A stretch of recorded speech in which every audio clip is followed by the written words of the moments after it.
It was everything that was advertised and more. For the first time since 2014, it'll be first versus second on that one day in September. Robbo, what a journey those preliminary finals took us on. Oh, that was amazing. Let's go to the first one Friday night. We were both there, the noise, the crowd. It's an unbelievable experience for a sporting team to play in a cauldron with 97,000 people there and 95,000 of them buried for one team. And it's an unreal experience. As much as we spoke to Kingsley about it and the players, it was an unreal experience. And the game itself, it was a gritty game. It was heavy contest. I went home and watched the game again. How boring's my life? So I went home and watched the game again. Then I got up Saturday morning and watched the last quarter again. Players from both teams, they just threw themselves at the contest like there was no tomorrow, and there's not. They should be proud. One team won, one team lost. But the Pies, once again, when this period is written at length, they'll talk about this uncanny ability to win close games. Now, it's so far beyond a coincidence now. Yeah, it's a learned skill. They've got it. They've got it. Their last 10 minutes was execution perfection. The ability to keep it in, don't knock it out. They moved it around without getting it out of the contest area.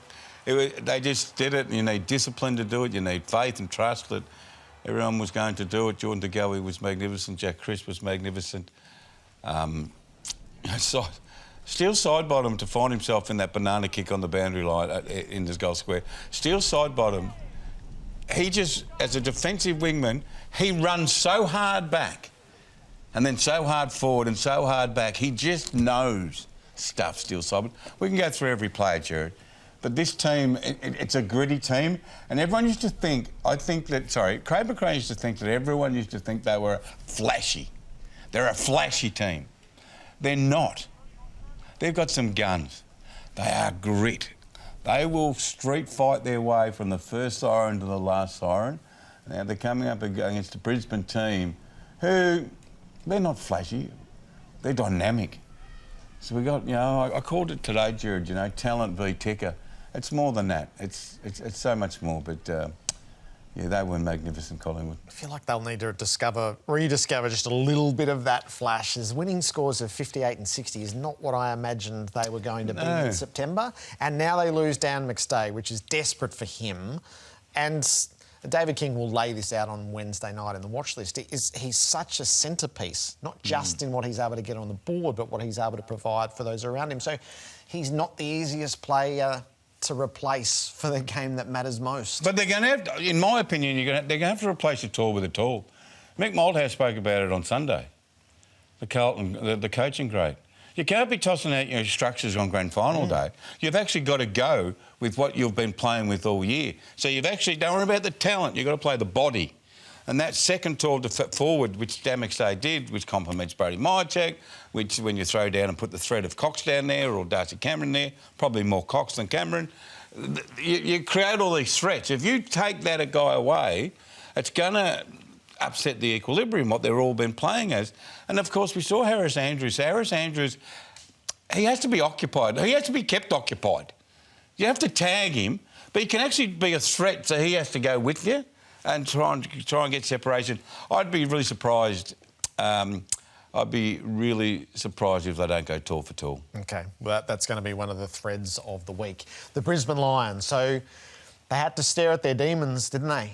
Got jumped 5-0 preliminary finals of the past. What were you thinking at quarter time? Don't worry about that. We know that. I thought they balanced up at quarter time. I totally agreed with Chris Fagan's commentary in the aftermath. Just before it was with about 6 minutes to go in the first quarter. You're going, oh, this could be. They could be out before they got one more, Carlton. They solved their own issues on the ground. I was full of admiration for that. The players figured it out before they even got to the huddle, and they got the Hipwood goal to show for it. But you could see that the game had shifted, and then what they couldn't absorb what Carlton threw at them because they came with a mania, didn't they? But then once Brisbane locked in their physicality, and I thought so, Rayner was clearly emblematic. But I thought McCarthy was terrific. Once they landed that attack and the fact that they were in front before half-time, they'd more than put things back in balance by then. Summed it up perfectly. You know, their leaders, you're talking about their leaders, Harris Andrews in the first quarter, everyone's spoken about him. I thought Lachie Neale's game's been underplayed. He set such a high standard, Lachie, and I'm not saying this because he's on our show, but I watched Lachie really, really closely, and Lachie just started opening up the game with his hands. I reckon he's the best handballer in the game, Jared. From high, from low, he finds loops, he gets them through legs. He's so smart, he's so quick. He opened up some of the run, which the Lions needed. They were powerful. They were very powerful. And good, well done to Carlton. They didn't get steamrolled, even though they looked like they were getting steamrolled. But Brisbane have got a lot of things in order. They've got players in form. They've got a devastating offensive game plan. They got bazookas off halfback flank. They're going to love the MCG. Yes. They're going to love the MCG spaces. Yep. So that they are in good form at the moment, so that it absolutely matters.